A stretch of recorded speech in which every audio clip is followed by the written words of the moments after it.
Tanker असोसिएशनची पालिका आयुक्तांसोबतची बैठक पार. संप मागे घेण्याबाबत 4 वाजता निर्णय जाहीर करणार टँकर असोसिएशनची माहिती.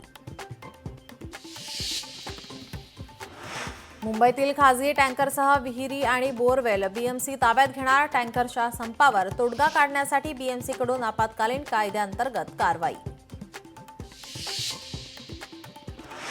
निधी वाटपावरून अमित शहांकडे एकनाथ शिंदेंची तक्रार. सूत्रांची माहिती. अजित पवार नाराज असल्याच्या चर्चा.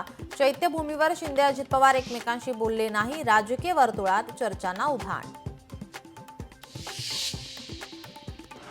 बॉलिवूड अभिनेता सलमान खानला पुन्हा धमकी. सलमान खानला घरात घुसून मारण्याची धमकी तर गाडी बॉम्बने उडवण्याचीही धमकी. पंजाब नॅशनल बँक घोटाळा प्रकरणातील आरोपी मेहुल चोक्सीला बेल्जियममध्ये अटक. भारताच्या विनंतीवरून चोक्सीला अटक करण्यात आल्याची सूत्रांची माहिती. देशासह राज्यभरात डॉक्टर बाबासाहेब आंबेडकर जयंतीचा उत्साह. संसद भवन परिसरात राष्ट्रपती द्रौपदी मुर्मू आणि पंतप्रधान मोदींसह विरोधी पक्षनेते राहुल गांधींकडून महामानवाला अभिवादन.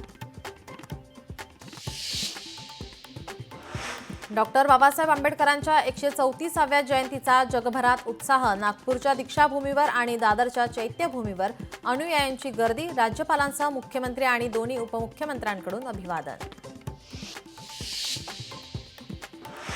महाराष्ट्रात पुढील 2 दिवसात अवकाळी पावसाची शक्यता. अनेक ठिकाणी गारपीट होण्याचा हवामान विभागाचा अंदाज.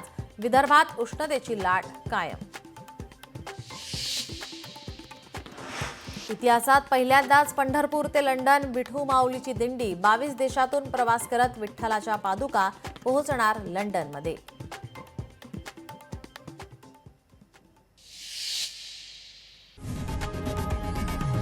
लोकशाही मराठी ऐका, पहा, जागरूक रहा.